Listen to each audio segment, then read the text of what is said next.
Welcome back to the Cream City Club podcast. I am your one and only host, Gunnar Amalunk. Just kidding. We are alongside Spencer Michaelis. Spencer, I finally get to ask you how you're doing. So how you doing today? I know you've been super excited to ask me that.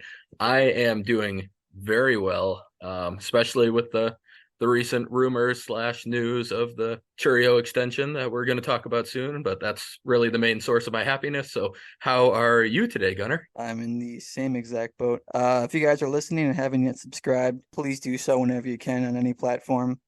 Rate us 5 stars if you believe that's what we deserve. As well as follow us on Twitter at the Cream City Club podcast or the Cream City Pod. They didn't give us all the characters for that. I always screw that up. Um, and then it'll just help us stay up to date on episodes too a lot easier. If we're on Twitter. And yeah, this episode is going to be a Brewer Farm System podcast. You're probably wondering why I'm leading this off. This is going to be Spencer's World Series podcast. We're going to call it because this is what he's been dreaming about, and he's going to be talking a lot. So I want to take some of the pressure off of him and go through the questions for him. So leading off, as Spencer said, we got the big news of Jackson Chourio extension. Pretty official at this point as far as today goes. The numbers that we're looking at here are 8 years for $80 million with two team options at the end of that. So you're probably looking at like 10 years, $100 million, somewhere around there. So Spencer, what are your thoughts? Initial reactions? Give us everything you got. When the Ken Rosenthal tweet came through, I was pretty pumped. The first one that said that they were in talks for a possible extension, and then Kurt Hogue dug into it a little bit deeper for Brewer fans and found out a little more of the minutia, like the 8-year thing. He was the first one to say it was probably going to be around 8 years, and then this morning, when John Heyman said that it was going to be around 8 years for around 80 million, and then two more team options, I mean that's pretty exciting. 10 years of Jackson Chourio, like through 2033, which doesn't even sound like a real year, but he's the best prospect the Brewers have had since, I don't know. You'd probably have to go back. You could make the argument for Ricky Weeks at the time because he was like a top 5 guy in baseball, but I mean, you got to go back that far to find somebody like that. Even guys like Ryan Braun were in the 20s by most publications. And obviously, I think prospecting has been a bigger thing lately. So there's more sources for this stuff than there used to be, but it's pretty exciting. I do think the team options are probably going to be closer to like 20, 25 million. And you're Yeah, looking you at think so, yeah. getting up there towards 130 million maybe with the team options. But even at that, if he's good enough to pick up those options, he's been having a really good start to his career and you're feeling pretty good about it. So what were your thoughts, Gunnar? I know we are both just mostly excited, but Yeah, I mean, I didn't want to toot my own horn here, but I will. So the day oh yeah. of at noon, I'm looking at these contracts on Twitter on like my lunch break, and I'm like, man, I'm just thinking about our team too, and I'm like, how are we gonna keep some of these guys that we love and like we cherish? And I'm thinking about because I know we had a prospect episode coming up, and I'm like thinking of our like prospects that we like, and I'm like, how are we gonna keep these guys? And then we've talked about it in the past about certain guys, and we've seen it with other teams, Corbin Corral, Wander Franco. Um, they do this type of thing, but obviously not before they played an MLB game. But yeah, I was just thinking on my lunch break, and I'm just like, we should extend Jackson Chourio and just do it like a. In my head, I was like, what makes sense? Like, yeah, 9, 10 year deal. It probably makes a little bit of sense since you're kind of already quote unquote locked in for 6 years. You're trying to make that a little bit more worth it and extend him through his prime a little bit, being so young too. I mean, he's still going to be in his prime even after 10 years. That's the kind of cool thing for him. It's kind of a win-win for both sides in that aspect. But yeah, so I don't want to say I called this, but I called it. You did text me But this too. You weren't just thinking it. You did say it to me. Like yeah, I can vouch there's for you. there's evidence. But no, you I'm just you can do obviously wrong. really excited. Outside of that part of it, it does make a lot of sense for both sides, and explain maybe a little bit why it makes sense for both sides. I guess I kind of want to Sure. get your aspect because people might not realize why it makes sense. Because if you're a casual fan, you might be thinking this guy hasn't played a game yet in the big leagues, and yeah, he's good on paper. We've seen big prospects. You just glossed over him, but Orlando Arcia was a top 10 prospect, I'm pretty Yep. sure, Yep. and He didn't he was deserve not it, good. but No, but that's probably what if you're like I don't want to not to rip a casual fan, but maybe if you're just thinking, okay, well this guy hasn't played a game yet, yeah. why does he deserve this money and why does it make sense for both sides?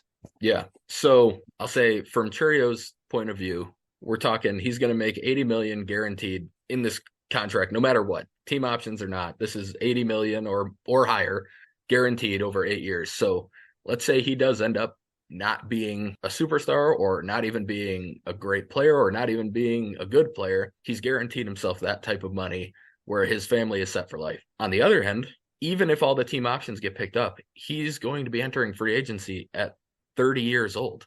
Like, that's a prime age still for a player. He could still get a 10-year contract at that point. You could see 2 10-year contracts in Jackson Chourio's career, and that's insane. I don't know if there's even, honestly, I don't know if anybody's had that happen yet.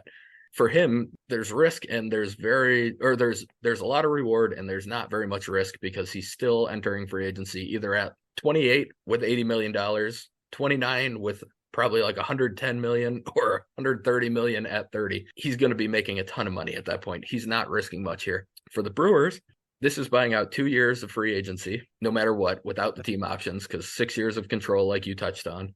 We're talking probably, I don't know if they're going to go flat 10 million for 8 years or if it's going to be kind of climbing from like 5 to 15 at some point or something. I don't know. But at most, you're probably going to end up paying him or guaranteeing him 15 million in a season. And while if he does, God forbid, end up being a bad baseball player, it would suck to be paying him $15 million for a couple of years. That's also still not doing anything that's going to completely hamper the franchise in those years. Like $15 million. Yes, we all know Mark said he stretched the budget for Andrew McCutchen at $8.5 million and stuff, but that was when he was pushing a higher payroll in general. Like, if he's got to worry about $15 million, he can work around that. It's not that big a deal. So for both sides, they buy out possibly 4 years of free agency from a guy that they believe is one of the best prospects in baseball. And based on them doing this, they are showing that they believe he could be one of the better players in baseball. There's risk for everyone involved, but it's minimal risk on both sides, and there's a lot of reward on both sides. And I think it makes a lot of sense. And yeah, it is a guy who's never played in the majors. So I get why people might have some concerns, but I mean, I'll touch a little bit more on him as we get into some of these questions we have, but I wouldn't be too concerned about this. Honestly, my concern will be, like with every single player, I just hope he stays healthy. Mm-hmm. So this leads us sort of into our first question here from Devin on Twitter. He asked, Chourio starting in the outfield on opening day? Question mark. You can take it away. We kind of got a little bit of insight on this from some of the big reporters, but take it away with this one. I would say, assuming again that this goes through, yes, I think he is. It completely takes away any of the concern about service time manipulation that the Brewers would have. They get to play into this, the new CBA. If you have a top 100 prospect on your opening day roster and he wins Rookie of the Year, you get an extra first round pick. That's a pretty big incentive on its own. It made me wonder before any of this talk of extensions if they were going to possibly put Chourio on the opening day roster and take that shot. You could make the same argument for like a Tyler Black, honestly, as we look forward here. But yes, if this contract gets signed, I would say I am 99.9% sure that assuming he's healthy, he's the starting center fielder on opening day. Maybe right. I don't know, but he'll be in the outfield. Yeah, I completely agree. I mean, you've said it all. It's just even without this, we were already saying that we were kind of envisioning him being on the roster a little bit and what that would mean, which is funny enough, leading us into some more questions is things that we've touched on in the past in previous podcasts. I remember Jack's episode, we touched on this a little bit. How does this change sort of the outlook for our outfielders in the system? Meaning guys, again, we're touching on this, Mitchell, Weimer, Frelick even a little bit. Our first question was from our friend Jake Schwal. What would be a realistic hopes in a return for a trade package of Mitchell or Weimer? I guess or Weimer. You could package them together if you wanted to. Yeah. But I have Hancock from Seattle stuck in my head. That is awesome, Jake.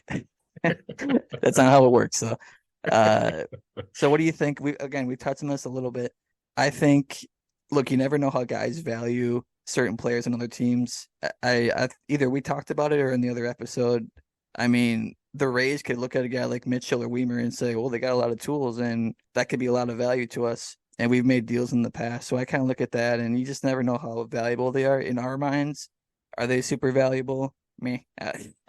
Like, I just don't, I can't see a huge prospect haul, but I mean, a guy of similar value, kind of like, it's just weird because with those guys, they're sort of not polar opposites, but Mitchell's a guy who hasn't played a ton and he's performed, but strikeouts and could say he's a little bit lucky. So on paper, he looks like a guy he looks very good. He's had a good start to his career. Then Weimer, complete opposite, a lot of tools, but didn't show much. So actually, he probably has a bigger sample size too, even though they're pretty similar, but that's kind of funny to think about. So I guess, yeah, I wouldn't expect a ton for those guys, but maybe if somebody in that same sort of ballpark of a guy whether it's pitching or hitting a hitter, a guy who maybe is a former top prospect-ish, not top, but a guy who they value and not necessarily cemented already in his MLB career, but a guy we could take a risk on as well that fits more into our layout rather than having these six outfielders with us. But what do you think? Do you have any Yeah, it is. a type of package you could get? Yeah, it is funny that I actually thought about a Mitchell for Emerson Hancock package at one point as well. So I do get why he went that direction. I also decided that if I were going to make that trade with Seattle, I would rather try for a righty pitcher named Brian Wu, who has better stuff and probably a higher ceiling than Hancock, but Hancock's more of like a command guy who could be, to me, I guess I would say I could see Wu being like a 1 or a 2 in a rotation. I could see Hancock being like a solid 2 or a really good 3. So it's more about ceiling for me on that one, but Mm-hmm.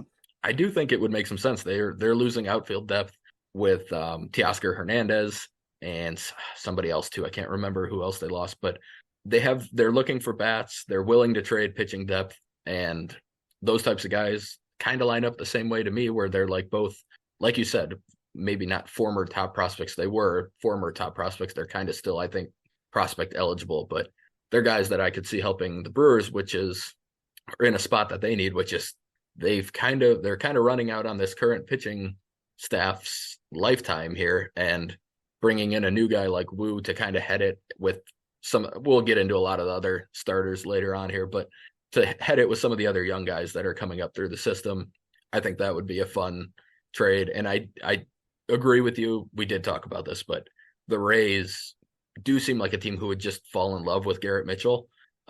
They've done a really good job with guys who have some strikeout issues. Even, I mean, Josh Lowe struck out a ton in the minors, and he was able to at least limit them to a reasonable amount this year. Jose Siri kind of similarly. So those are the types of guys they've done well with and that they seem to target. And like you said, we've made a bunch of trades with them in the past. So, I mean, my dream right now is to package those two and some other prospects and say, Randy Arozarena, what do you think about that, Rays? But I don't think they'd go for it. But that's my dream. Yeah. That's my Well, I my just thought about absolute this best too. case scenario. But We had the similar situation with Ruiz last year, and we were like, we hate this guy. We not hate him, but as yeah, a player, we don't like him. And all of a sudden, the A's value this guy like yep, he's Mike Trout as far as a prospect goes. yeah, We're like, oh, thank you, I know. thank you Well, for our best hitter. I think baseball's the most difficult to predict trades, only partially because there's so many minor leaguers and stuff that you have to consider in a trade, but also because you just genuinely don't know how teams value players. There are completely different ends of the spectrum on player valuations across the league. And some team might think that Garrett Mitchell is a future Mike Trout clone, and another team might say this dude is Brett Phillips. And like, I can see both ends of that spectrum with him too. Hmm. So it's really hard to say, but I do think that those are the two that they're probably going to try to see what value they can get out of them. And if they find something they really like, they'll trade them. My guess is teams will ask more about Frelick, and that kind of leads us into another question we had here. So we did have Caleb Go Pack Go on Twitter asked, which of the outfielders do you think will end up being the odd man out with Chourio now getting the extension? So yeah, I mean, we kind of went through it already, but I think it's probably one or two or both, I mean, of Mitchell and Weimer. But Yeah, I agree. Frelick's probably on the table and the right move. And I know a lot of people are like, well, trade Tyrone Taylor. You have to have, if they're not getting more value than they think they'll get from him as a fourth outfielder, Hmm. then they're not going to trade him. They have guys, if they end up with all 6 of these guys, they can just option the younger ones. They don't have to like worry about cutting these guys. They can just send them to Yeah, AAA. true. So Weimer could end up in AAA and it wouldn't be a big deal. Perkins has options. He can be sent down. So you could go Hmm. out there with Chourio, Frelick, Taylor, Yelich, and Mitchell as your 5-man outfield group, and you'd be fine. But Hmm. I don't know. I think everyone's kind of under the assumption they're going to make a trade, but we've seen even when they signed Yelich and Kane, or they traded for Yelich and signed Kane in 2018, they ended up keeping Domingo Santana while everybody thought they were going to trade him. They kept Brett Phillips until the trade deadline when everyone thought Yeah. one of them was going to get traded. So the Brewers value depth super highly, and it wouldn't shock me if they do end up keeping all these guys at least until they get a little further into the season. So, Gunnar, you got any thoughts on that one? That was a great point with there's pressure on maybe on like the roster on the sheet, but there's not really pressure as far as we can literally remove them off a roster and keep them. Funny way to look at it is almost like I talked about their sample size a little bit too. It's almost like all these guys were like sort of groomed to have a tryout. Just like give us 100 at bats, and then Yeah. once Jackson's ready, we'll pick through that list and see who we like. But yeah, I mean, you hit it right in the head. I mean, it's the pressure is not necessarily on us, but I still imagine a trade will happen. And as far as who will be the odd man out, I've touched on this in that Jack episode too. I like Garrett Mitchell, but I totally understand the red flags. And Joey, I like a lot, and he's got red flags too. But I would definitely those would be the two guys that I would point to and say we gotta. I like all these guys, which is tough, but you just got to rank of who's the more riskiest, I guess is probably the best way to talk about it because we talked about floors before in the past with guys like Yeah. Sal, and we think all their floors are higher. So I think that's how you got to look at it because you could nitpick anybody, and we will, and we have. So that's why we were deciding on Garrett Mitchell. But to wrap up this contract for Jackson, plenty more Jackson Chourio coming. But so as far as this contract goes, what type of career do you think Jackson sort of needs to have in these 8 to 10 years to make this contract worth it? And not necessarily a good one because Yeah. if we think who he's gonna be, then this is obviously very valuable. If he's sort of not who you think he's gonna be, I guess who do you think he's not gonna be is kind of the question that this is gonna be asking. But so what type of career do you think he's gonna have over the next 8 to 10 years? And what maybe two separate questions there. What do you think he's gonna have? And then what should he have to make this contract valuable as far as the floor goes? Yeah. So for me, the biggest thing is first of all, if he gets 10 years out of this contract, then he lived up to it because they're not picking up the team options if he's Mm-hmm. not playing well enough to earn those. So if that comes and he does get those picked up, that means he did a really good job. For me, I mean, the floor to be able to reach the expectations of what this entails, which is, I mean, it's the biggest contract ever given to a person who's never debuted. So there are going to be expectations. I think you probably need to at least see a guy who's fighting for all-star spots would be I don't think he has to be an all-star, but I think he has to be someone that people are like, yeah, I could see him being on an all-star team. To me, his defense and his speed are going to give him a really nice floor. I think he's one of the fastest. Garrett Mitchell can fly, and I think Chourio's right there with him.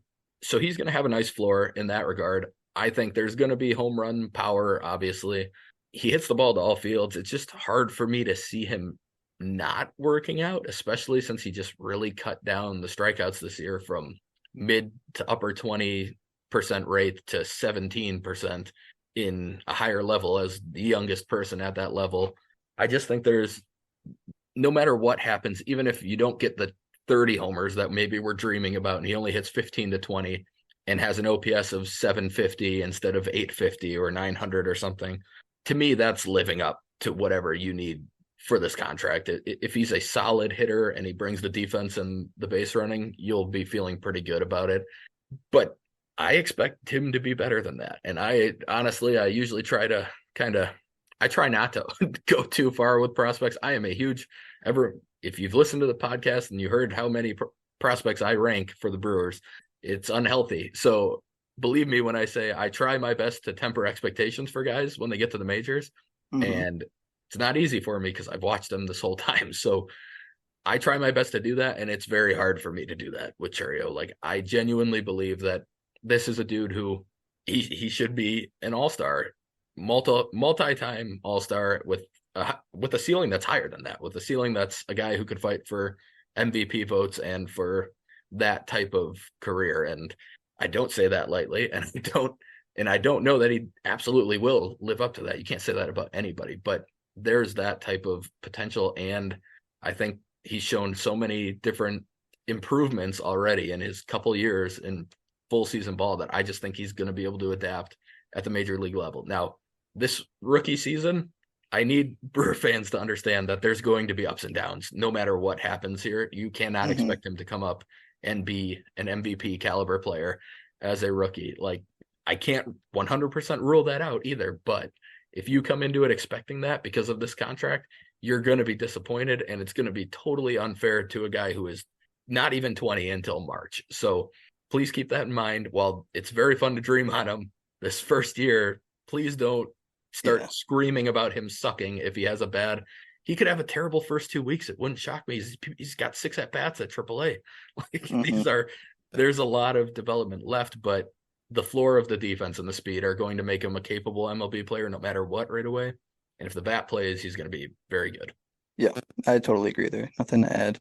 So let's get into the meat of this podcast, talking about sort of the Brewers prospect farm system as a whole here.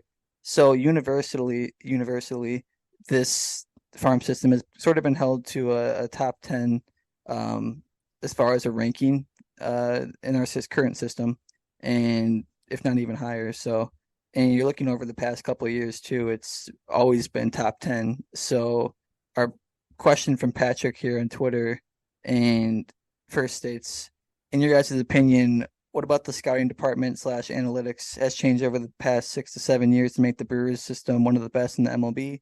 The highest draft pick in that frame is not even an organization anymore. Um, so what you can tie that to obviously is the draft. And I think what's really changed for me in this sort of last, we can say 5 years or so, obviously he's just probably going back to Keston here, I assume, um, around that time. And really what's changed for me is I think we have more of an identity as far as on offense. And it seems like we're looking at guys who are more athletic, speed, get on base, versatile. And that's why, again, in another podcast, I kind of brought up when we're trading guys like Robert Moore, I'm not really sweating it because we have 10 of those types of guys, or Yep. name one of the other prospects we traded. I just think we breed a lot of the same type of guys. Um, Funny enough, in this last draft, we got Brock Wilken, who kind of goes against the grain a little bit.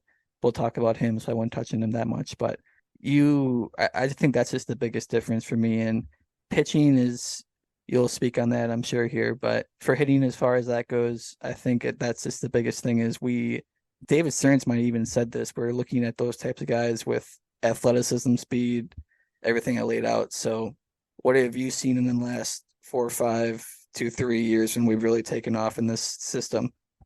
Yeah. I think the change came when they realized that while tools are very important and they're very fun, they are not everything, and you cannot base your decisions entirely on tools. And I think that they saw guys like Joe Gray Jr. and Corey Ray and Monte Harrison, although Harrison wasn't even this regime's draft pick, but those types of guys, they were using first or second round picks on those types of players, guys who had big swing and miss concerns coming into the draft. And the Brewers just said, all right, well, we think we can fix this. To me, I'm a big believer in being able to add some pop to a really good hit tool, but I think it's really hard to make a good hit tool out of somebody with a lot of swing and miss in the draft and a lot of pop. Hmm. And I think we've seen it even. I mean, Mitchell's shown he has power in there. He's got to get to it in games by Yeah. not hitting as many grounders. Frelick has shown a little bit more pop than you would have expected. I don't think he's ever going to be a big homer guy, but if you told me he had 15 homers in a season, that wouldn't shock me. And then they wait until later in the draft to try and take these chances on the power guys. Like Joey Weimer was a 4th-round pick. They took him in the 4th. They didn't even pay him slot value, I don't think. And he's grown into a legitimate prospect because they were able to tinker with it a little, but they didn't waste all their slot money and all their big picks on guys like that. It's just more of those are always a lottery ticket. And if you're going to take them later and pay them less. Like, there's no reason to think that any of them are that much better than the other ones in that type of vein. So if you take someone who hits the ball hard later in the draft, yeah, you might hit on them. And if you don't, no one's going to care. But if you take them in the 1st or the 2nd, now people are going to care if you don't hit on them. So I think the biggest change on offense, which you did talk about. I do think if you look at guys like Eric Brown Jr., if you look at Mike Bovee, if you look at anybody, honestly, Robert Moore kind of fit this. Tyler Black fits this. These guys were mostly smaller school guys who had, especially with Black and Eric Brown, they're really athletic. Like you said, they had higher like max exit velocities than maybe they were putting up consistently. So the Brewers thought, okay, they can get into a little more power when they get the pro ball. And we saw it with Tyler Black this year, and we'll talk about him more later. But those types of hit tools, the guys who can really put the bat on the ball, who make really good swing decisions, to me, those are the ones that are just they're going to be easier to develop as hitters. And we've seen it. It's helping a lot. The position player group for prospects has never been as good as it is. Maybe you go back to again, Ricky Weeks, Prince Fielder, Corey Hart, JJ Hardy, those types of days. But I think they've done a really good job on that end. And then pitching, honestly, nothing's really changed. They've always been good at drafting pitching since Stearns took over. I mean, you've got Burns in one of their first classes. Mm-hmm. Ashby was a good pick out of JUCO. I will say the biggest thing, they started hitting up JUCO like crazy for pitchers, and it has paid dividends already. A lot of their top 30 pitching prospects are JUCO guys. There's Mizorowski, there's Carlos Rodriguez, Logan Henderson, a lot of guys who are JUCO. So they found areas where they just kind of go after people who are maybe they believe are being missed by other teams, and they think they can develop them. And I think it's changed a ton over the years. And I think they're going to be in a really good spot moving forward because of this foundation that they've laid. And yes, they're losing people from the front office, but I think they're going to be just fine. Yeah. I think for me too, this is going to be more of a question for myself because I'm an idiot. So as far as international signings go, do you see us following some of those more same trends when we look at guys through the draft? Because those guys are much younger and have a little bit different way to get to our minor league system. Do we look for some of that same stuff as far as hitters or pitchers go?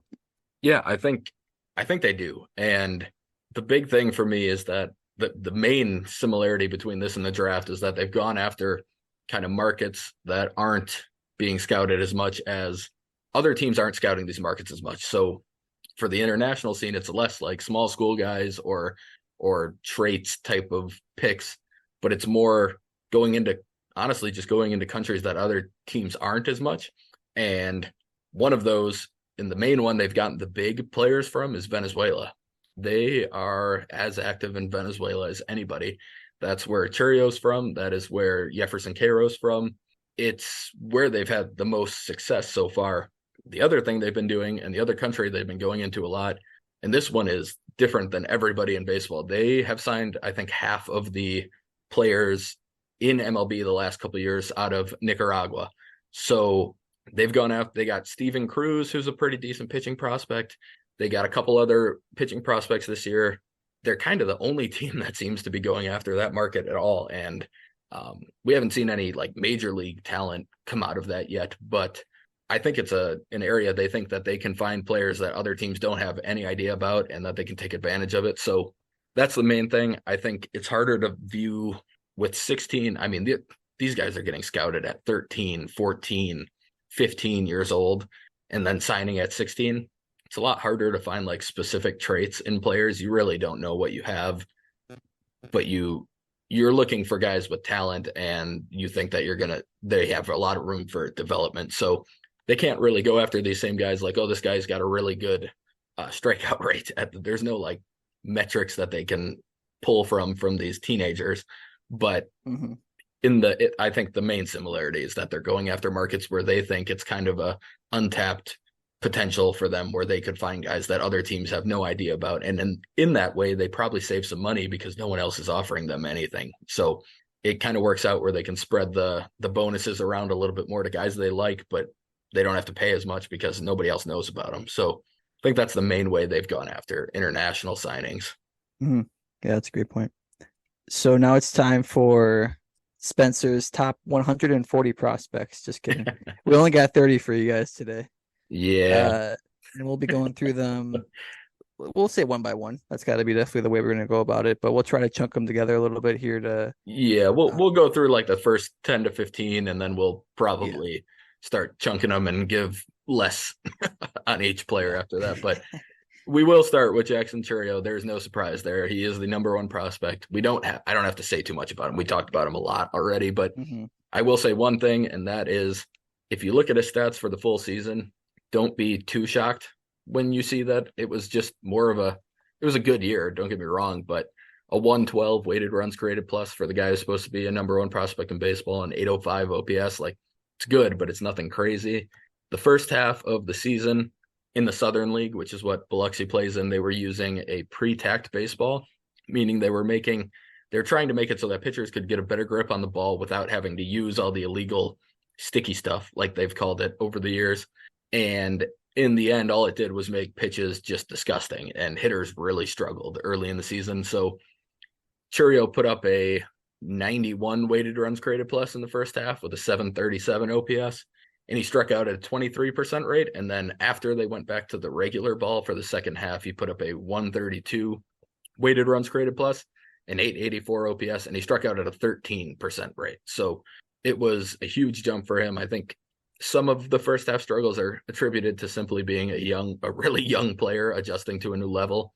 But I do think that the second half showed like, okay, the ball was clearly having some effect on this. And that was a lot more in line with what you would expect from the number one prospect in the system and arguably in the sport. So moving to number two, honestly, a guy that I'm going to toot my own horn now. I was on Jefferson K. super early. Like, I think he moved up into my top three at the beginning of 2022. And at that time, most people kind of had him in like the 10 to 15 range.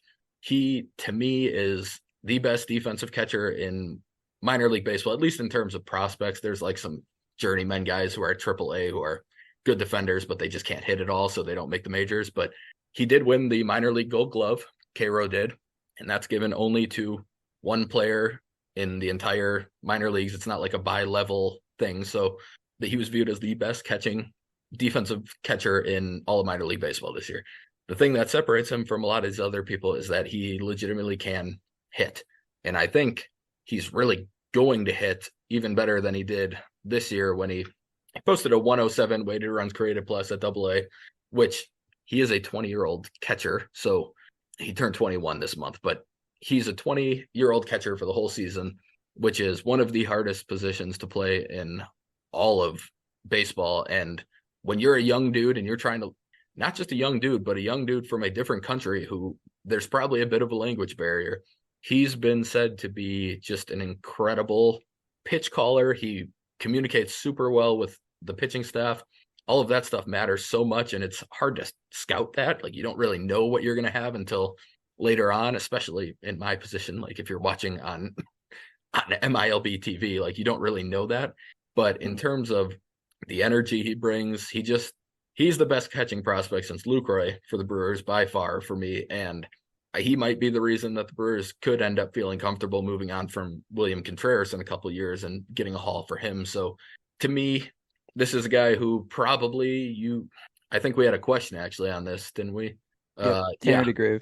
Yep. Tanner DeGrave asked a potential time frame to see Caro in the bigs. I would say, barring a Contreras injury, you're probably not seeing him until maybe late next year. He hasn't played at AAA yet. They're not going to just make him a backup for the whole season. That kind of defeats the purpose, and that's going to hinder his development. But I do think you probably see him in September. And by doing so, we talked about the rookie of the year thing with the first round picks. As long as he doesn't completely lose his rookie eligibility in the time that he's up, he could be eligible for that stuff the next year. So my guess is you probably see him in like August or September if he does make it up this year.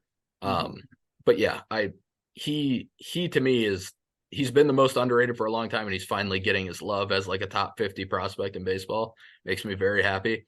And I'm excited about him. I think there's a potential all-star catcher in there. So pretty fun one. Mm-hmm. So who you got number three now? That is a guy that I had to go make sure I could see him in Appleton, and I'm glad I did because he got moved to AA very quickly. Hmm. Jacob Mizorowski. Speaking of those JUCO arms that they love so much, the Brewers took him in the second round not this past draft, but the one before, and they paid him the most money in the draft of any of their picks. They paid him more than they paid Eric Brown, their first round pick. He is, I would say, he has the highest ceiling of any pitcher in all of minor league baseball. There is the potential for him to be the best pitcher in baseball at his peak. The issue and the concern is there's a pretty wide range between that ceiling and what his floor could be. He throws up to he's been up to 102. He can sit for at least 3 to 4 innings in that 98 to 100 range pretty consistently. This is a lanky dude who looks like he could be outside of a car dealership flailing his arms around, but he has a disgusting slider, probably the best slider in the entire system. He's throwing a very good-looking curveball now. It's 3 plus, if not elite pitches. The concern is command. He does have issues with command. And while I think he made improvements at high A, it kind of fell apart at double A when he first made his way up there. He kind of reeled it back in towards the end. He finished really strong, and then he got shut down with a little bit of arm fatigue at the end of the year. That is going to be a concern moving forward. He is like I said, super lanky guy with a lot of moving parts. People are worried about the delivery being able to hold up as a starter, and that might be the biggest reason he might not end up being that type of dude, like an ace. But if he ends up having to move to the bullpen, I mean, we're talking about an Edwin Diaz type of pitcher out of the pen, like a guy who could be the best closer in baseball if he ends up in that role. Even with, you don't need as good a command out of the pen either. So it's a very fun arm. Probably my favorite arm I've had to dream on in the Brewers system in my entire life. And that includes guys who came through, and one of them won a Cy Young, and Brandon Woodruff's an all-star, Freddie Peralta's an all-star. Like, this is a dude who could be unbelievably good, but long way to go. Hopefully he's healthy. I know he did start throwing again after the season, so I don't think it was a big concern. I think they just wanted to be safe with him. He's a guy you could see in the majors next year as a reliever at least, and impacting the bullpen maybe in a way like Corbin Burns and Woodruff, and even I know Freddie started at first, but he mostly was in the pen in 2018. You could see him taking that route and then maybe continuing to start later on. Yeah. I always joke how I don't know much about pitching, but he's one guy where his arm is just so live, and he's just a very athletic pitcher that it's just like, yeah, he's got that sort of it factor that you like. That's just so electric when he throws.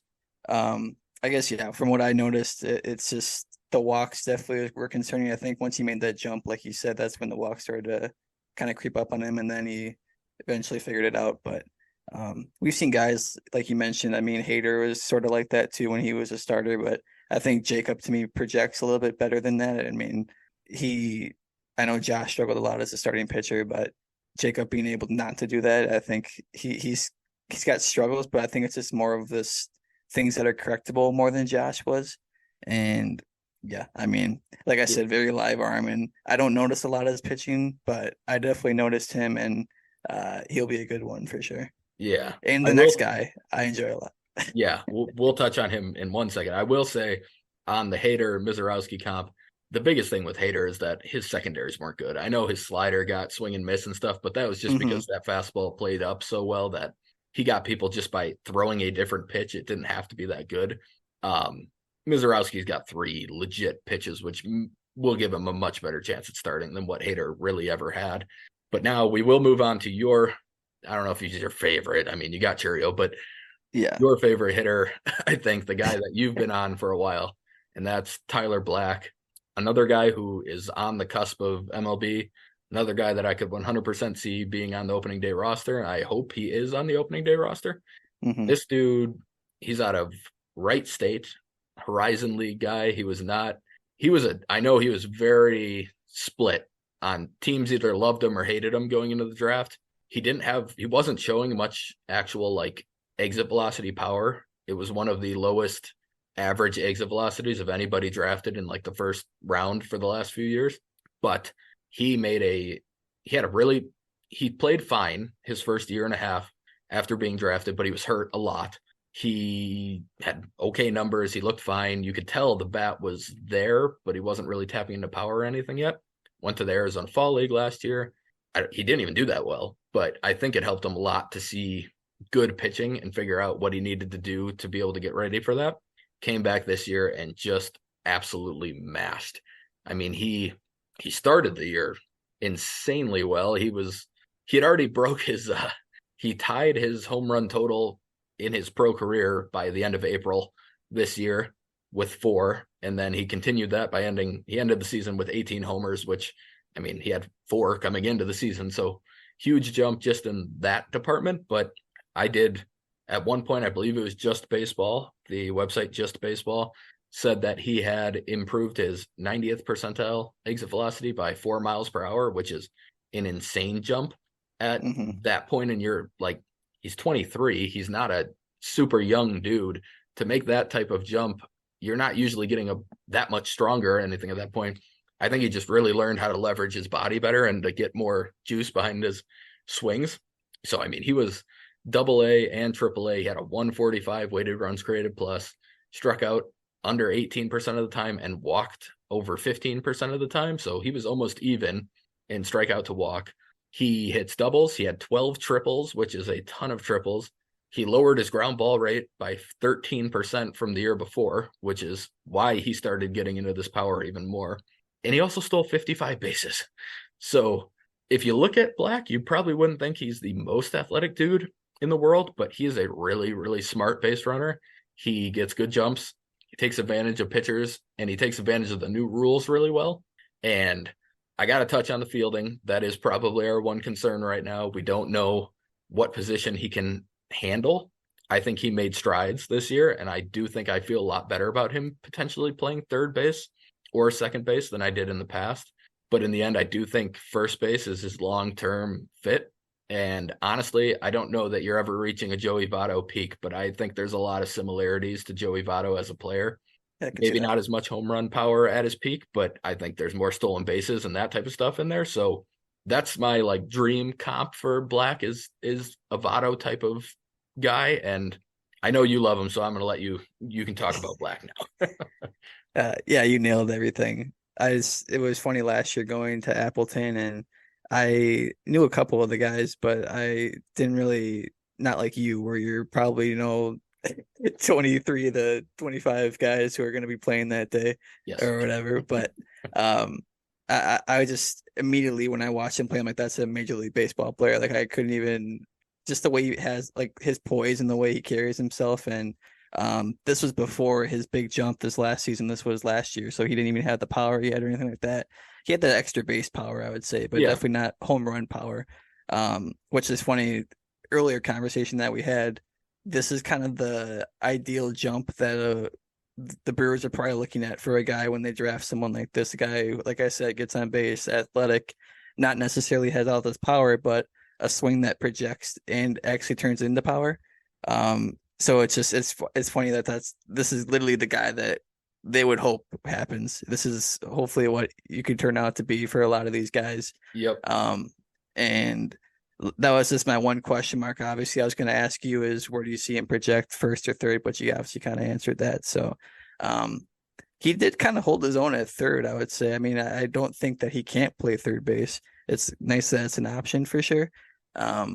But yeah, I was more surprised, even along with that home run power, was like you said, the speed is just insane and not even that speed. I think that's just more to that poise in major leaguer. There's guys where you don't necessarily have to be the fastest to get stolen bases. You can just be super smart. I think he's one of those high IQ guys offensively, a guy who walks a lot. That should probably be a cue too, just how smart he is as a hitter. So, just for me as a hitter and offensive player, just sort of the full package. And I'm really excited about it for sure. And I always talk about with swings and things like that too. I think his swing to me feels very easy and repeatable, kind of like a Sal or who doesn't have the power, but which is why I'm probably more excited for Tyler Black because he has that power. But yeah, just super excited about him for sure.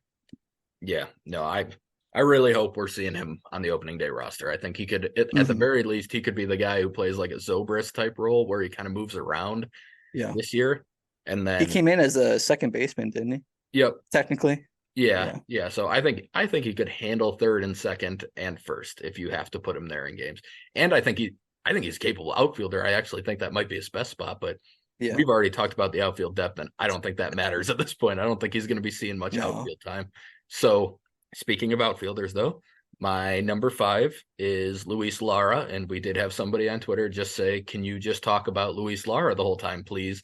And the Timber Rattlers are going to be a fun team this year, and I definitely agree with that. I am going to do my best to get out to Appleton as much as possible. I think it's going to be a really fun young team. A lot of the guys from Carolina are going to be there, and they were really young this whole year. Mhm. So looking forward to that. But on the note of Lara, number 5, I don't know if anybody really has Lara this high. I'm probably pushing it a little bit based on my dreams for him, but to me, he's the best defensive outfielder left in the system that hasn't debuted. So I'm not counting Mitchell or Weimer or any of the guys who are already in the majors. But to me, he is a 70 grade defender in center field at 18 years old. And I think he's going to get better as he keeps going. This is a small guy. Like Luis Lara is a small dude. He's 5'9". He's listed at 155. I'm guessing he weighs more than that now. That hasn't really been updated since he signed, but I would guess he's more in the 165, 170 max range right now.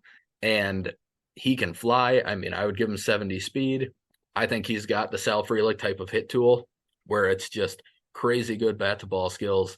He can really, I mean, he can spray the ball all over the field. He is a switch hitter, and I will say I'm not sold on him hitting righty long term. I think he might just end up being a left-handed hitter, though he does get more power from the right-handed side. All of his professional homers so far are as a righty.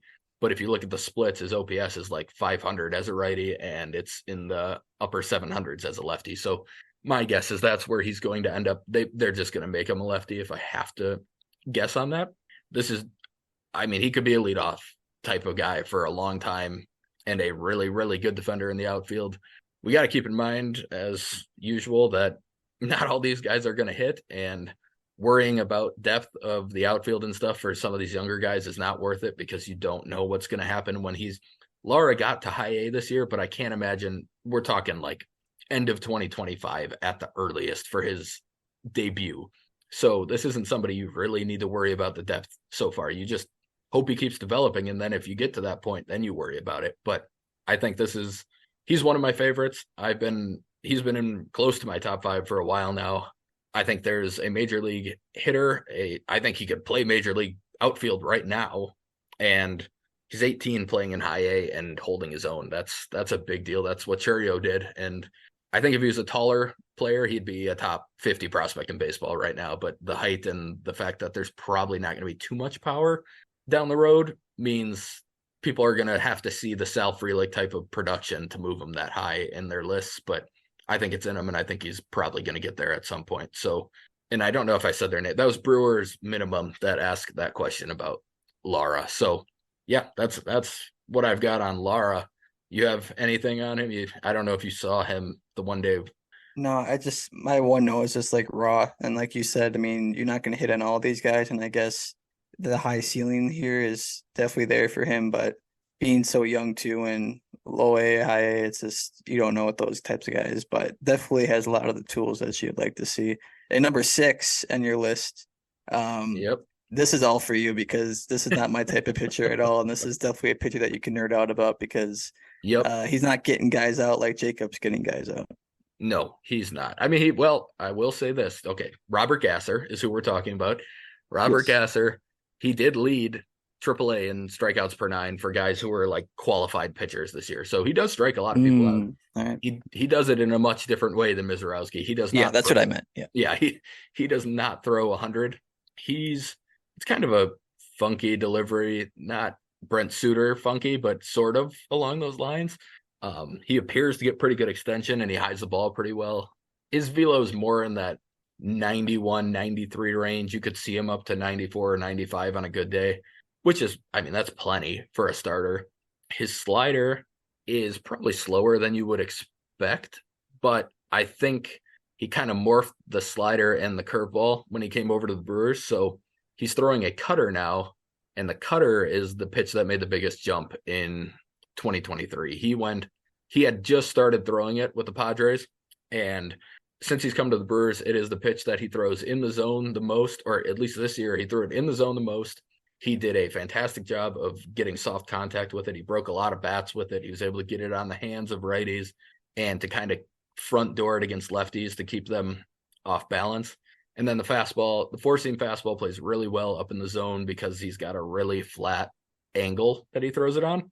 And the slider is kind of a sweeper, everyone's favorite new word. But it's a pitch he throws in any count or situation, which is a pretty big deal for somebody to be able to land breaking balls consistently. I would say the curveball, he's kind of scrapped. I don't think he's throwing it much. The changeup, and he also throws a sinker. I'm not big fans of either of those.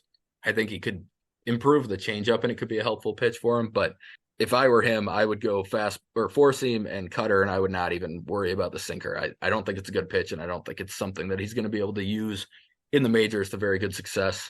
But yeah, if you look at his numbers, he had a 3.9 or a 3.79 ERA. Doesn't look all that great, but it actually led, again, AAA for guys who had enough innings. The hitting environment in AAA this year was absolutely insane. If you had like a 900 OPS, you were like a 110 weighted runs created plus. Like that's not very good. That's 10% above league average at a 900 OPS. If you have a 900 OPS in the majors, you're one of 10 players to do that. So pitching was tough in AAA this year, and it is a different hitting environment. It's just way different than MLB. And he held his own. He struck out a bunch of guys. He started the season walking a bunch of guys, and then he got it all the way down to 3.3 per nine, which will hold up just fine over the course of the season. I like Gosser a lot. I think he's more like he's a mid-rotation starter. He's never going to be that ace. You're not looking at a guy who's probably an all-star, except maybe in like a really lucky year or a really good year that he has. But it's somebody who could just be a 6-year productive starter. Yeah, with Gosser, I mean, the one thing I noticed with him is why he gets guys out to me was that arm angle. And we brought up Josh Hader before. That was kind of a guy that I sort of, again, a lot different pitcher, but that arm angle is what I've kind of noticed with him is why it's a little bit similar there. And this deceptiveness, I would probably assume that's helping him out in a lot of those spin rates and stuff with those pitches, stuff that I don't understand. But I gotta imagine that's kind of what helps him out a lot too. And let's go into number 7 now. Brock Wilken, and I'll say something to start out with quick is Sure. we talked about, since I sort of talked about him earlier in the podcast, how he's a little bit different than the normal guy the Brewers would go after early in the draft. And we both are kind of like having question marks of like, ooh, I don't know about this guy. This is a little different for us when we first drafted him. For me, I like, obviously I'm a big guy. I like power, and I looked at the swing right away, and obviously all of his stats in college and everything. It's like, man, this guy can mash, and this is something that we're definitely lacking on the MLB level as far as power goes. So, and seeing how fast he was kind of progressing through the system just so far early in his career, it was pretty impressive, and he was still hitting. So, excited about him, and gonna have a lot of the same questions if he can play third or first. And I'm excited to learn right now out of you to see what you think about Brock Wilken. Yeah, well, if people followed me on Twitter at the time of the draft, I would say my initial reaction was that I wasn't very happy with the pick. And I will say that if I were ranking players for the draft, he would have been a lot higher than he would have been on my Brewer specific, like, these are guys I like for the Brewers. And the reason being what we talked about earlier, in that I worry about guys who are power over hit being players that the Brewers develop super well. After seeing him, I got to see him in Appleton twice. After seeing him there, I feel so much more comfortable with that pick. I feel great about this pick right now. After the draft, I had him at like 13 on these rankings, and I think he was my third or fourth highest draft pick on the rankings right after the draft. Now he's clearly my number one. In college, he was hitting balls over 115 miles per hour. He's got a flat swing. Like, it's not a swing that's a huge uppercut where he's going to be struggling to he's not going to have a terrible hit tool. I just don't see that happening. He's also not a big whiff guy. He doesn't strike out. He struck out at only an 18% rate at Wake Forest his final season. If you heard scouts talk about him, you would have thought it was like 30. He doesn't whiff that much. The issue is that he's probably a little too patient, and you could consider it passive. where he's taking too many hittable pitches. And that's probably where he's going to, I would say that's after watching him play after the draft, that's where I'm most not concerned, but I want to see the most growth this next year is him being able to jump on pitches that he can hit early in counts. And I think that's the best way he's going to tap into his power a little bit more than he was able to in pro ball, because 203 plate appearances and 5 homers for a guy his size and with his power and the ability to hit the ball that hard, you would hope to see more than that. But what you did see was a 16% walk rate, a 23% strikeout rate, both very, I mean, if you hold those all the way up to the majors, you're doing just fine. He had a 145 weighted runs created plus. And I would say I was worried about the third base defense coming into the draft after seeing him play in person. Do I think he's going to be a gold glove defender? No. But he moves a lot better laterally than I thought he was going to be able to. He can handle that spot. I think going to his backhand might be something. Now I'm getting really specific, but I think going to his backhand might be something that they will worry about a little bit moving forward. And I'm sure it's something he's going to work on a lot. But this is a guy who, I mean, like you sort of alluded to, he made it to Double-A and he hit in Double-A after getting there. The strikeout rate did jump in his small sample there, so that'll be something I'm watching to see if more advanced pitching can lead to more strikeouts. But I think this is a dude we might see in MLB next year, and it would not surprise me at all. I mean, like a calendar year after being drafted, I think we could see him in the Brewers lineup, and I think he could slot into like a middle of the order spot pretty early on in his career. So you don't know what you're getting defensively, really. You might not, he might end up at first. I think he can handle third. It's kind of Tyler Black and him might be in a similar spot where you don't know which one plays third or first because neither are great at either of them. But he made the biggest jump and positive impression on me after the draft. So I was really excited to see what I saw in watching him online and in person. Yeah. I mean, as far as swings go too, it's just to say this quickly, he's got power, and I think about guys like Joey Weimer, and then I talked about repeatability with swings. Yep. I'm not as concerned with Brock as you alluded to, because he keeps that barrel in the zone. It's a very repeatable swing versus Joey, who it's all over the place and it's not repeatable. He can't constantly be in the right position all the time to have that power actually play. And I think that's why Brock's power has been playing at every level, because he has that nice swing. And that's why I'm more excited about him probably than I would have been. For a lot of these power guys that we've seen throughout the system, even Keston Hiria, sorry to bring him up again, but I think that's why he wasn't once guys adjusted to him and his not repeatable swing, then that's when you started to see the problems in the strikeouts. So yeah, very excited about Brock. Yeah, I am with you. I honestly, I can't believe how much I'm excited about him, because I really didn't think that this was going to be a pick I liked at the time, but feeling good about it now. Guess we can move on to number 8 then, which is Carlos F. Rodriguez. There is also a Carlos D. Rodriguez in the system. He's an outfielder. This is not who I'm talking about. Carlos Rodriguez, the pitcher, is who I am talking about. This is, to me, he kind of reminds me of like prime Johnny Cueto without all of the, he doesn't do as much in his windup to mess with people. He's not theatrical like Johnny Cueto. But he's a guy who he's 90 to 93, but he can get up to 96 on a good day. His sinker, that's the 4-seam, which plays really well at the top of the zone. And the sinker moves quite a bit, and he gets a lot of grounders on it. He's able to get it off the barrel, get it on the ground. It's really the only pitch he gets on the ground very often. He's mostly a fly ball pitcher, so it's kind of a nice counter for him to have. His cutter's more like upper 80s, maybe 86, 87 most days. He doesn't throw it too much, but he does a really good job keeping it off the barrel. He uses it against lefties a lot to get in on their hands and kind of try and break bats or get soft contact. But he also throws 3 different off-speed pitches. He throws his changeup, his slider, and his curveball. I would say the changeup is the best of the 6 pitches in general. I think it's his best pitch. It's usually in like that 82 to 85 range. You can see sort of it's got a lot of fade to it, and it works really well as a swing and miss strikeout pitch against lefties, but he's able to throw it righty on righty, which isn't always super common for changeups. The slider is his second best one, I would say.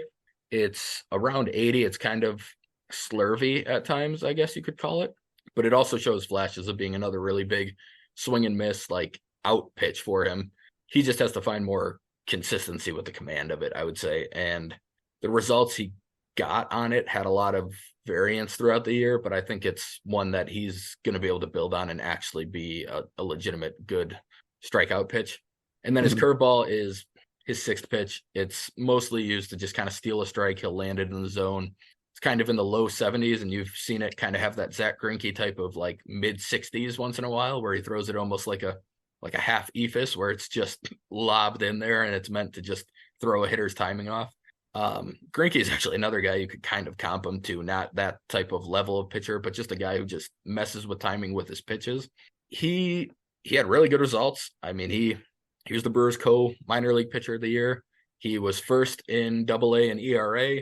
He was third in WHIP, fourth in strikeout rate, third in swinging strike rate, and his FIP was fifth. So he wasn't having this super lucky season or anything either. He got legitimately good results, and I think the biggest thing for him is just going to be finding more consistency with the slider. And if he can add a tick or two to the velocity, that would help quite a bit too. But we did get to see him pitch in the World Baseball Classic against Puerto Rico this past spring. And he went through a lineup that had Francisco Lindor and Javier Baez. And he more than held his own. He struck out Lindor. He somehow didn't strike out Javi Baez, even though everyone does that. And he looked like a possible major league pitcher already going into the season. The year at Double-A definitely didn't deter that at all. I don't think he's got like top of the rotation stuff, but kind of like Gosser, he's like, you can absolutely see him being a solid starter for 6 years. And then whatever, after the team control's gone, you never know what's going to happen then. But he's a guy who I think is just going to impact the major league rotation and be a helpful pitcher for a pretty long time. For people who are worried about losing guys like Brandon Woodruff and Corbin Burns, we just listed off 3 guys there that we could definitely see in the majors in their rotation pretty soon here. So if you're at all scared or worried, there is help on the way, so don't be too frightened. So Spencer, who we got at number 9? Yep, number 9, I have Eric Brown Jr. Somebody I was thrilled when they took him with the first pick 2 drafts ago now. He was out of Coastal Carolina, like I said, kind of one of those small school guys that they have been pretty interested in for a while. He fell down boards. I mean, we'll say this. He was a model darling. He was extremely low strikeout rate, one of the lowest chase rates they had ever seen in D1. He had pretty intriguing exit velocity numbers. He had broke 110 at Coastal Carolina, and he fell because he had a weird looking load and stance. And I mean, don't get me wrong, it was a weird load and it was a weird stance, but there were also, I guess, there were some concerns about him elevating the ball as well. So that was why he was falling. To me, it was one of the best athletes in the draft who I think can stick at shortstop. I think he's going to get into some power, especially moving into this next season. I know he talked about in the Arizona Fall League this year, which he had a very good run in the Arizona Fall League. He put up, or he started getting back into his legs. He started working on getting back into his legs and his swing. He had kind of fallen away from that because he had changed his swing so much. He had changed his load and he had changed the way he stood at the plate so much that he had kind of gotten away from using his legs. And he did start showing some pop in the AFL. He had 2 homers in the regular games, and he also hit 1 in the All-Star game. So I think we're going to see, my hope here is that we see kind of a Tyler Black type of power breakout next year. Maybe not all the way up to 18, but I think there's enough in there for him to get to double digits, maybe pushing 15. And I think there's still going to be more as he continues to grow too. I think he's got super fast hands. I think the new load in the stance, while he took some time to adjust to it, he started looking a lot more comfortable and a lot better at it at the end of the season. So I think he's going to see some pretty big improvement next year. He did touch Double-A at the end of the year. And I get that if you look at his overall stats, again, it wasn't very exciting. But if you take out the fact that he had one of the worst starts you could imagine, he was 4 for like his first 40 or something to start the season. He had a weighted runs created plus of 39 at the end of April, which is absolutely terrible. But he came back May 3rd. He was actually hit in the face at the end of April with a pitch.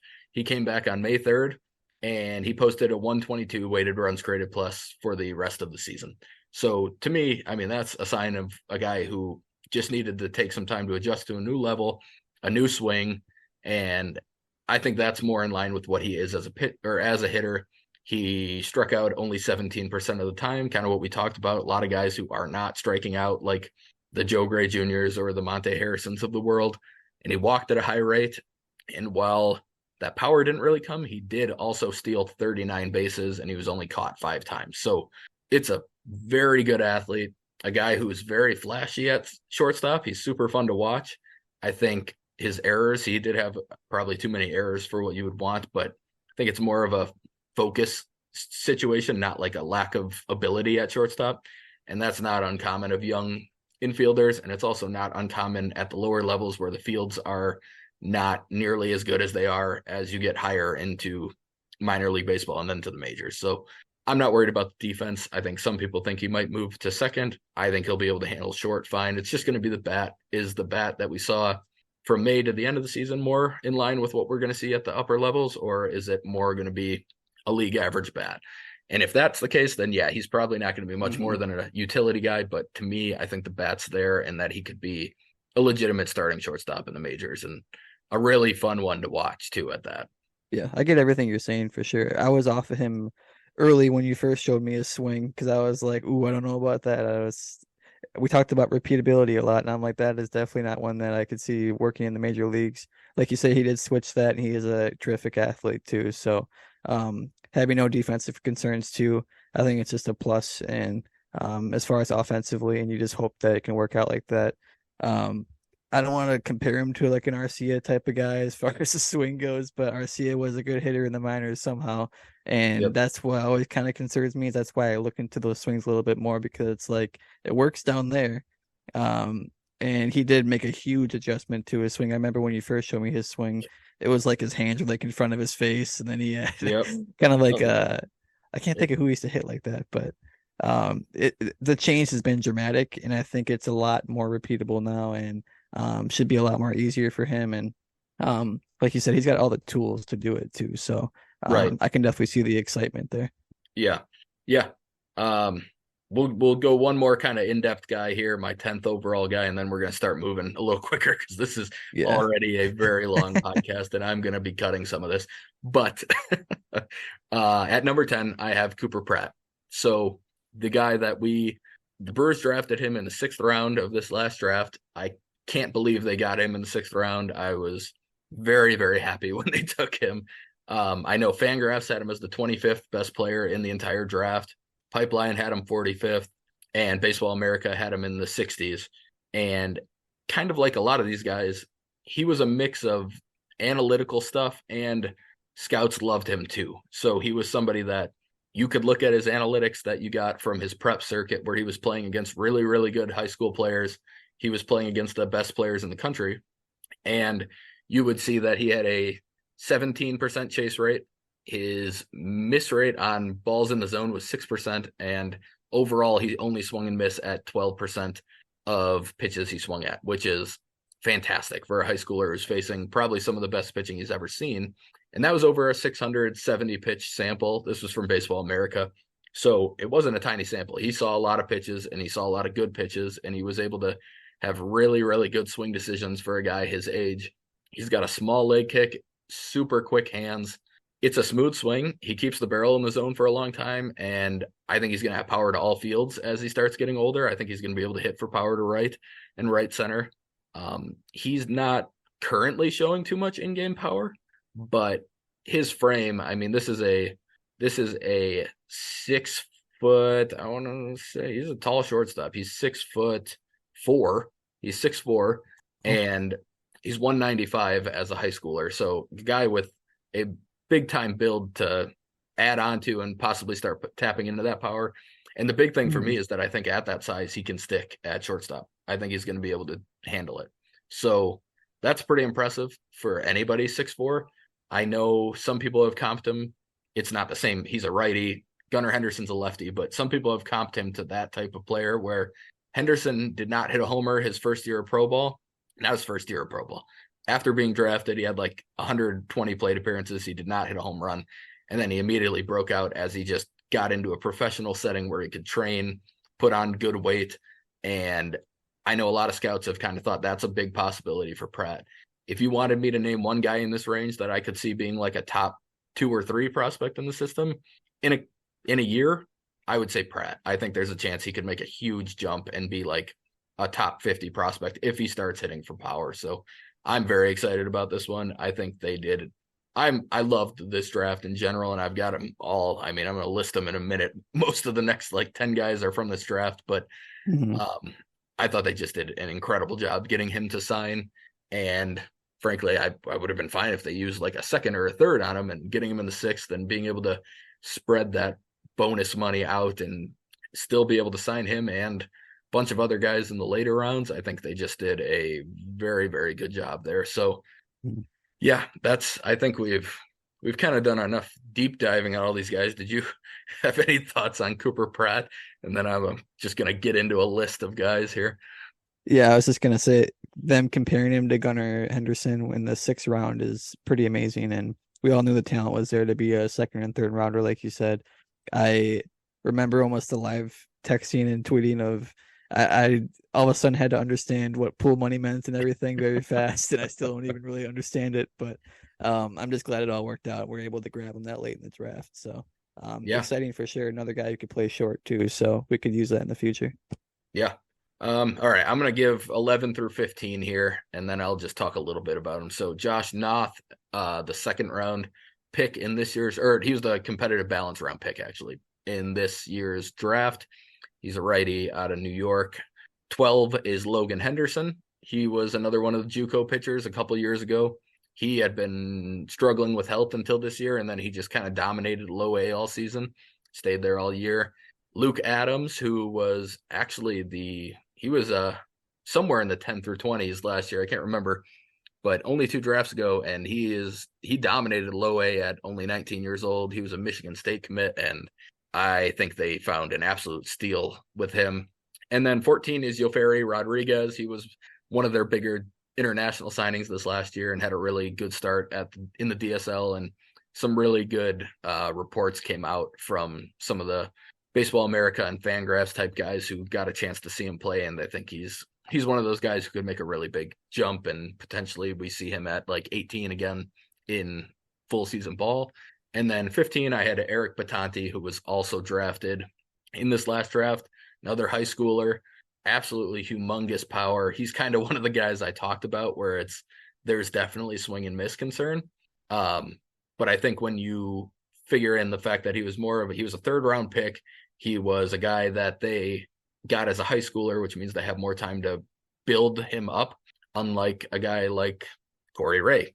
You have a guy here who has as much power as anybody. I think they probably got the most raw power in the college and the high school class in this draft with Wilkin and Batanti. So that's pretty fun. I mean, the ceiling's super high. He's not a shortstop, I don't think. I think he ends up at 3rd, but he's also a huge dude who he moves really well for his size. So that was a fun one. I do want to just quickly talk about Josh Noth because I think this is probably the highest ceiling guy that I've had on here since Mizorowski for pitchers. This is a high school dude who's already touching 98, nasty curveball, nasty slider. He's a cold weather pitcher, which I kind of like. I think those types of guys are used to pitching in worse conditions, which means their stuff might even play up a little bit as just simply they get into better weather and better conditions for that type of stuff. But he's a young pitcher. He was 17 at the time of the draft. He turned 18 shortly after, already touching 98, already throwing 2 nasty secondaries. They just got to, I mean, in this type of scenario, it's going to be a long development journey. You hope he can stay healthy, but there's a huge ceiling here where he's the type of guy who could make a big jump into a number 1 or a number 2 conversation. And then I'll move. Do you have any thoughts? I know I've talked about Luke Adams with you a lot. I really like Luke Adams. He's kind of a freaky athlete. He's a weird looking dude on the field. Yeah. Um, he's not a conventional player at all, but he plays Yeah. hard, and he hits Right. the ball really hard as a 19-year-old. So Yeah, he I kind of gave know. me those Joey vibes too, and you kind of know the type of guys that I like to work with in my head as far as guys Oh that could yeah, maybe be something. And Yeah, just another guy who's just a bunch of tools, and uh, he doesn't strike out a ton, right? You said so. I Nope. mean, it's very weird how it all kind of works out like that for him. Yeah, I mean, the strikeout rate is 22.5, which is not bad. It's not Right. incredible or anything, but his swinging strike rate is 8.17%, which would have been like second Yeah, best on the that's Brewers. Like nuts. he doesn't swing and miss, and it makes no sense if you see Right. his swing. But I mean, if you can make it work and you can legitimately have a good bat to ball ability with the weird swing and hit the ball 110 to 112 like he Yeah, does, I don't mean, change a thing. I don't care about that. yeah. And he had 30 steals. He's a big third baseman, Yeah. 6'4", 210, and he had 30 steals. So I Hmm. actually kind of comped him to Paul Goldschmidt at one point during the year just because he's like a sneaky athletic stealing base guy, and he might end up at first. That wouldn't shock me. So I don't think he's going to hit like Paul Goldschmidt, but just a poor man's Paul Goldschmidt was kind of Yeah. the guy I was No, I could see seeing that. him. All right, we'll jump into 16 to 20 here. Mike Bovee was 16. He was another small school guy. I kind of touched on him earlier. I am going to touch on him later, so I'm going to skip him here. Ryan Burchard, I'm going to do the same with him.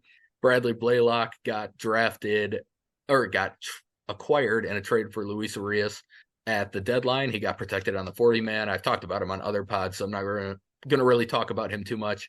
I have the guy we got for Hendry Mendez and Robert Moore, Oliver Dunn at 19. I've talked about him on other pods. I'm not going to dive into him too much. And then 20, I have Patricio Aquino, who's a guy I'm really high on. He was 19 at low A Carolina most of the year, just mid 90s fastball.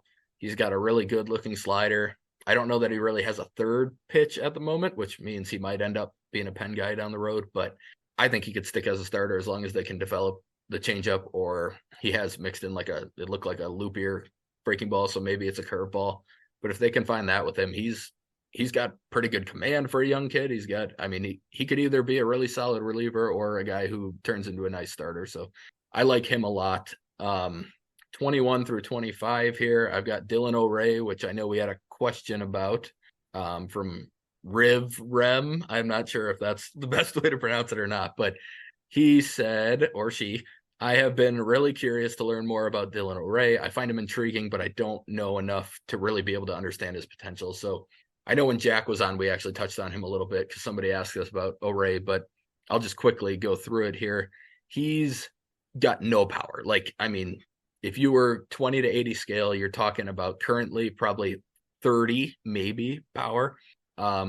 He looks pretty well built. If you see pictures of him, he kind of reminds me of Scooter Jeanette, where it's like he actually looks pretty strong. I don't know.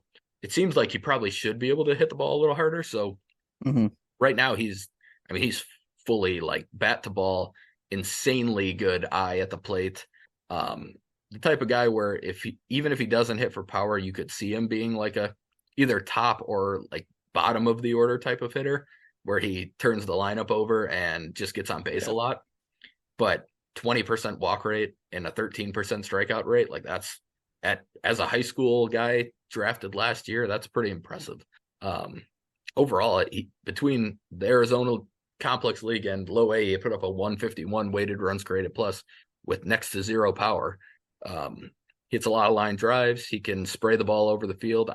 I think he probably starts getting into his power more if he starts pulling the ball more. He doesn't pull the ball very much. It's mostly kind of slashy. But he also stole 44 bases. He can play defense at second and in center very well.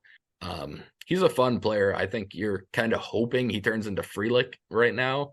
That's what I was Or gonna say. When I watched him, that's kind of what he reminded me of, just body type wise, and yeah, kind of the way he started out too is very similar.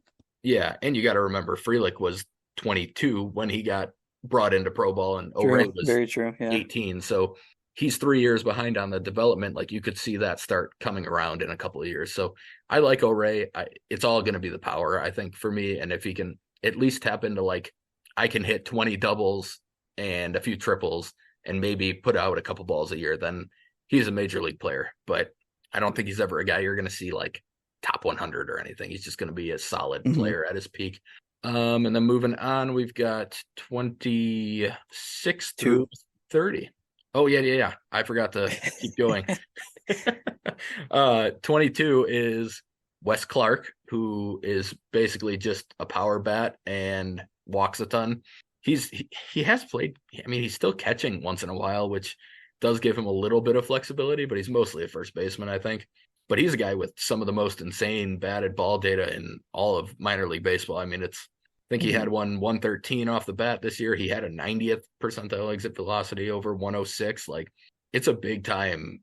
There's a ton of juice in the bat, and he's a patient hitter. He does strike out a lot, and he doesn't really have any position other than first. So he's gonna have to hit, and he might. He's been hitting since he got drafted, so you never know.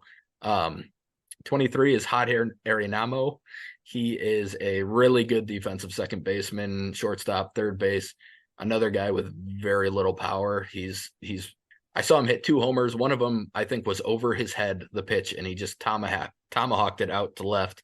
And then the other pitch was like about to hit him in the face, and he hit it out to left. So I think he only had 3 homers, and 2 of them look like, I don't know what he was doing, but he somehow hit them out. He doesn't necessarily walk as much as these other guys, but really good defender, really good bat to ball skills. So a guy that you kind of you got to keep an eye on. He deserves a good look. Pretty quick dude, but he doesn't steal too many bases.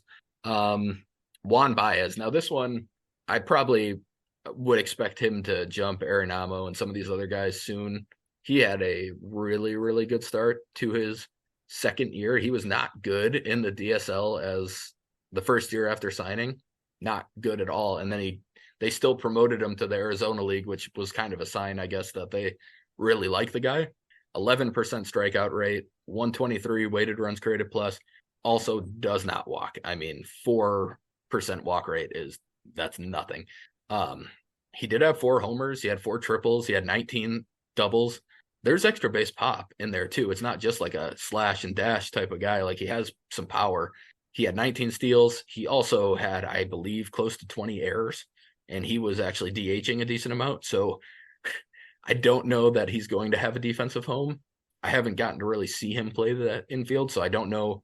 I mean, complex league stats and everything, it's all based on just some random guy kind of keeping track of stuff. So you never know exactly how it goes, but my guess would be he's a DH type of player moving forward, which is why he's not higher on this list, because I do think the bat could be pretty good. And then 25 is Daniel Galarte, who a lot of people were talking up before the year. He got hurt kind of early in the season. He just didn't hit very much. For me, again, the same thing for him. He does not pull the ball at all, and he's not getting to any power. And it's a lot of ground balls, and it's a good glove. I like him defensively.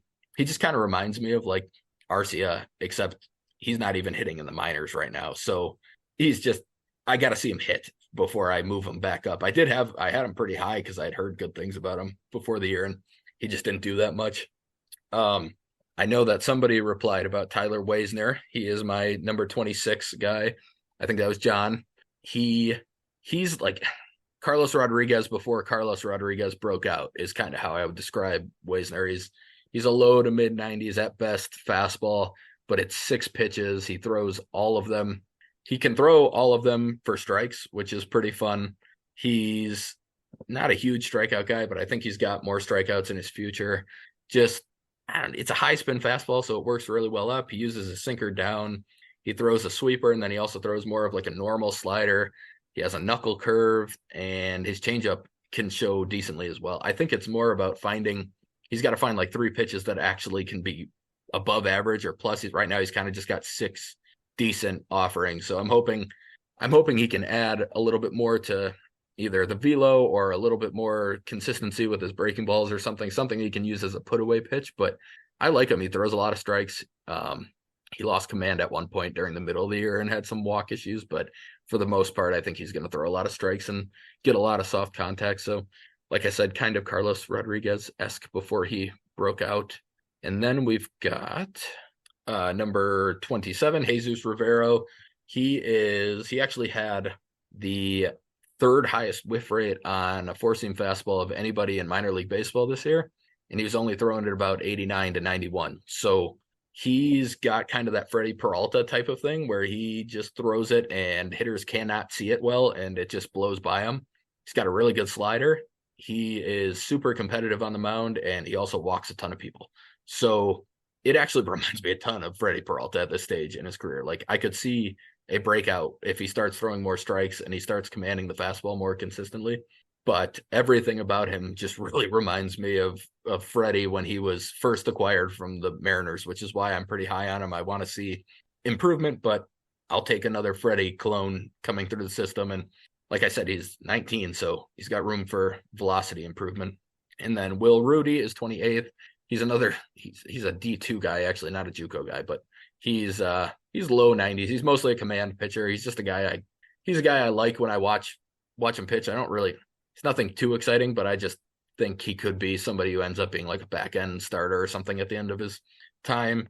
Bishop Letson, who was the Brewers' 11th round pick, a guy who's ranked in like the top 150 by most of these groups. And I honestly, when they took him, thought they had no chance of signing because of all the Cooper Pratt and Eric Batanti money they were going to have to spend. But they were able to bring him in too, and super projectable, already throwing like 92, 93 at 18 years old. Pretty solid changeup, pretty good slider, super solid command for a high school guy. I think if he can add velocity, he's somebody that could be a really big steal for them. And then at 30, I've got Craig Yoho, who was another pick this year, kind of an older pick, somebody who didn't really get to pitch until his last year in college because of some injuries. And he was also a two-way when he first got into college. He just has kind of nasty spin rate stuff. He's got a really good breaking ball. And I know Baseball America actually listed him as a guy they could see making an impact on the major league bullpen in 2024. So that would be pretty fun. I think if they aren't planning on him helping the team this year, I would like to see him continue starting. I think he could be a starter because he's got 4 pitches that are pretty decent. So that's all of them. That's my 30. I rambled. I talked a lot. But I'll quickly, I know we got a question kind of in comparison to my ranking. So Logan, Indy54 on Twitter asked, who's the player that your opinion most differs on from the Brewer Fanatic crowdsourced rankings? They do a top 20. So funny enough, it's actually Mike Bovee, I think, in terms of numbers, because I was like 6 people lower or 6 spots lower on Bovee, but Bovee was like the guy I was super excited about as a draft pick. Yeah, I remember that. Really like him. I like Bovee a ton. I think people got almost sucked in too much by his really good start in the Arizona League. And he was playing guys like 4 years younger than him at that point. Like, he showed some really good things, but to me, this was always more of like, he's a top 10-ish prospect in the system at best. You're not ever, and I know Brewer Fanatic already put him at 10. I just don't see that really being, I think that's his ceiling, and I don't think he's at his ceiling right now within the system. So, and then Daniel Galarte, I didn't have him in my top 20. He's 25th, and they had him like 17th or something. So I guess those two are probably the biggest. Yeah, that's my top 30. So Gunnar, I don't know if you had anything to add on any of the people that I talked about, but no, that leads us into our next little segment here. I know we spent a lot of going through that last, 15, 20-ish, but guys who are normally ranked out of that top 30, even if it's not even your list, guys that you've seen out of that top 30, any names that you've got that give us a couple names that you like. Sure. Yep. Yeah. Yeah, I did. A lot of them are like my underrated type guys were most of the guys in the 20 to 30. I like those. Yeah, that's what I figured. People. But I will say Taden Hall is somebody I didn't talk about. He was drafted as a catcher. His dad was a major league catcher. I'm blanking on his name right now, but obviously the last name was Hall, Toby Hall, and he played for the Rays. But Taden Hall, he walks about 20% of the time. He can hit to all fields. He just puts up really good at bats every time I watch him.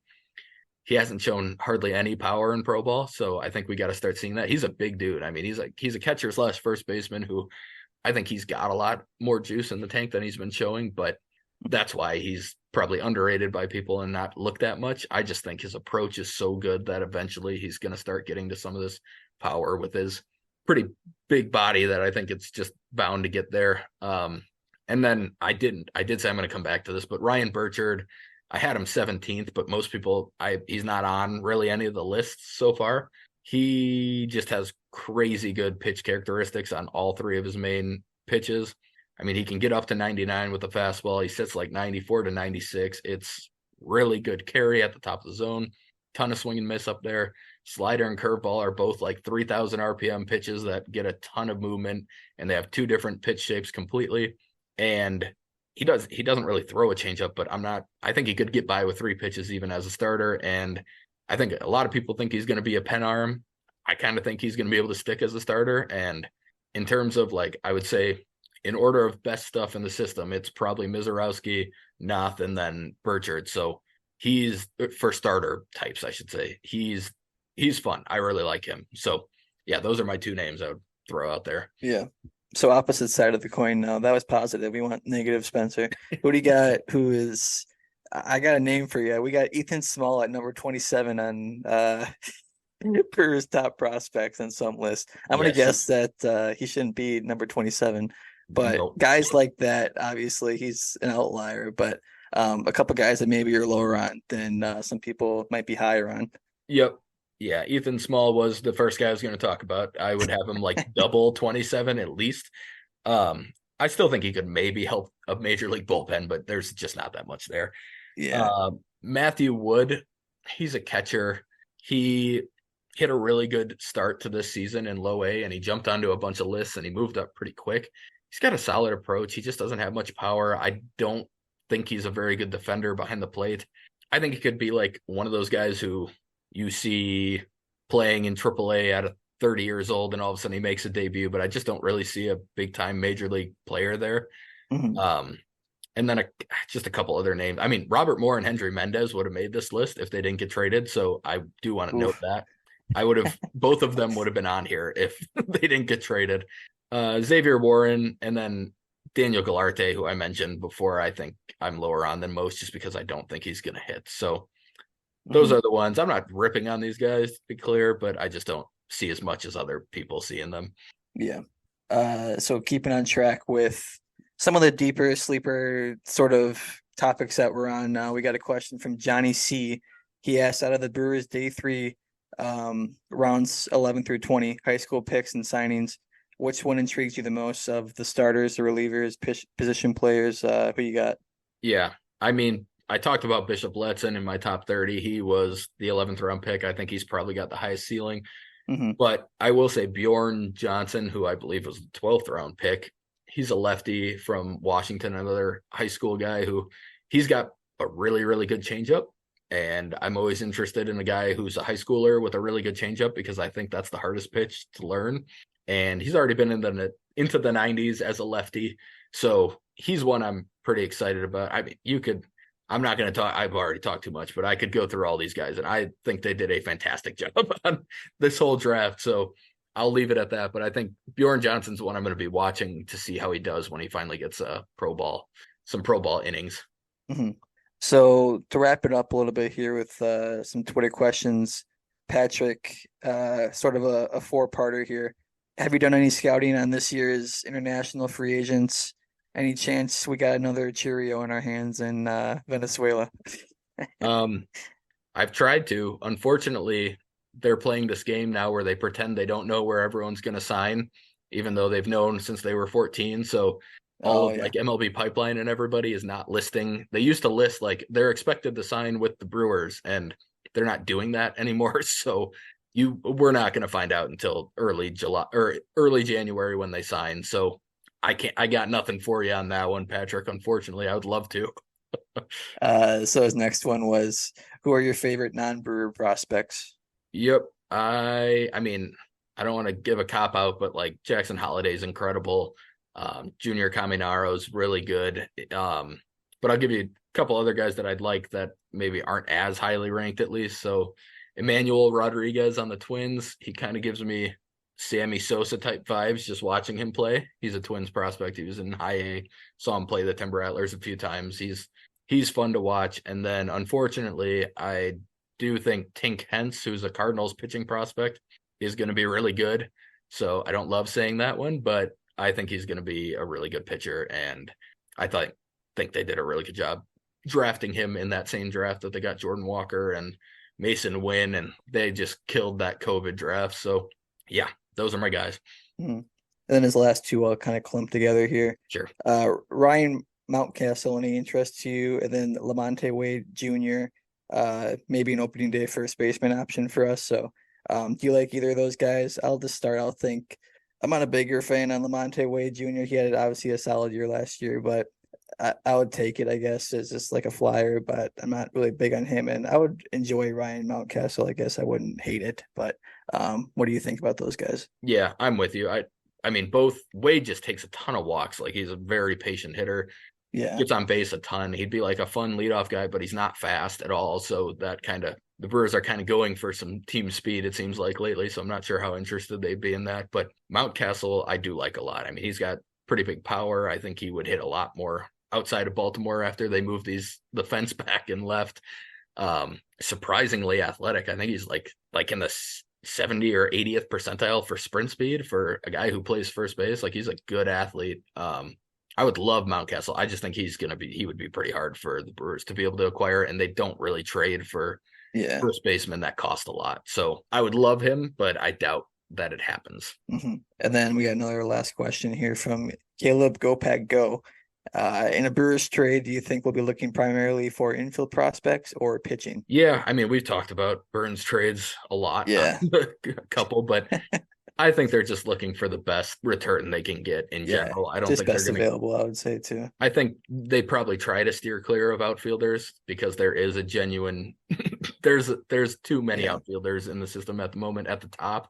But if they got like a lower level outfielder that they really like they're going to take that and then they're going to go for maybe infielder pitching at the upper levels. But I Mhm. think in general, if they make a Burns trade, they're just going to be going for the absolute best return they can get and not worrying too much about how they fit because we talked about it earlier. But Brewer baseball players are just fickle in general, and you don't know how quickly things can fall apart, especially prospects. So take the Mhm. best talent and figure it out later. All right, we got a couple news, I guess, to wrap it up with the Brewers sign Brewer Hicklin. What a perfect name for him. And then Easton McGee, as well as right-handed pitcher Sam Carlson to minor league deals. So there's no such thing as a bad minor league deal, Spencer. But Nope. do you like any of these guys? Do you imagine seeing any of these guys in the I big could leagues see this year? Hicklin. Hicklin cut his strikeout rate from 30% or higher every year to 24 this year. His hard hit rate was around 50%. He had a max exit velo of 112 in AAA, and Fangraphs has him at 70 grade speed. So he's a really good athlete. Really, there's potential there for sure. And then McGee's just kind of a depth type of pitcher. He's coming off Tommy John. I don't think we'll see him until the middle of the season. And Sam Carlson is a former second round pick by Seattle. He moved to the pen last year and struck out like 61 in 48 innings. So he's up to 96 with good life, a good changeup, slider, curveball. Interesting guys, nothing special, I don't think, in any of them. But like you said, no such thing as a bad one. All right, Spencer, that's all we got. Very lengthy episode, but hopefully you got a lot of information out of this one. Spencer always brings the goods for the Brewers prospects, but again, please like and subscribe whenever whatever platform you're on. Remember to follow us too on Twitter at the Cream City Pod. I got it right this time. Uh, Please feel free to give us feedback and whatever again platform you're on, if that's Twitter even, or Apple, Spotify, whatever we're on. So we appreciate all that, and thank you for listening. We'll see you next time.